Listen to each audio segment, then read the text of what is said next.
Hello, আসসালামু আলাইকুম। কেমন আছেন? আসলাম নতুন একটা ভিডিও নিয়ে, যে মুরগির খাবার ছিটানো। এই খাবার ছিটানো থেকে কিভাবে মুক্তি পাওয়া যায়। এই দেখেন, আমার মুরগি প্রচুর খাবার ছিটাই।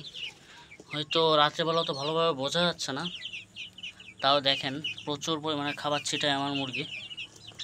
তো আজকে সমাধান সম্পর্কে বলবো।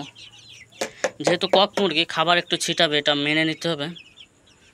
এমন একটা পাত্র কিনতে হবে আমাদের, যেন সেই পাত্র থেকে খাবার মুরগি ঠুকরিয়ে না ফেলতে পারে। আমার এখানে যেহেতু চারপাশে উপর থেকে কোনো কিছু দেওয়া নাই, সেজন্য মুরগি মুখ দিয়ে টান দিলেই খাবার পড়ে যাচ্ছে।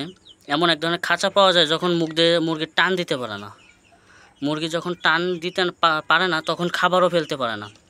আর তাছাড়া আপনারা মুরগিকে একসাথে খাবার দিয়ে রাখবেন না।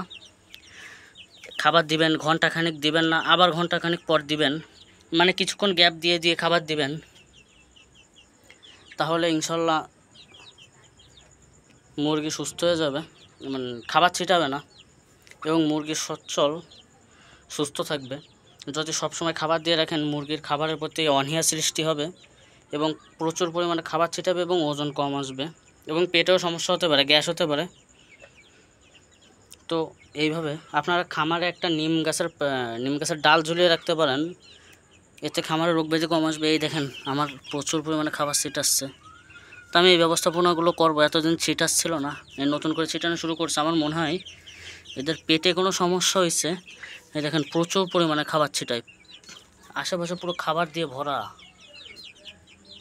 এই দেখেন, খাবারের পাত্র খালি করে ফেলছে, সব ছিটানো।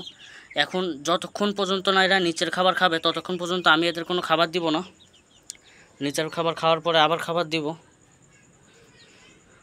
তো আল্লাহ হাফেজ, আজকে এই পর্যন্তই। সবার জন্য শুভকামনা।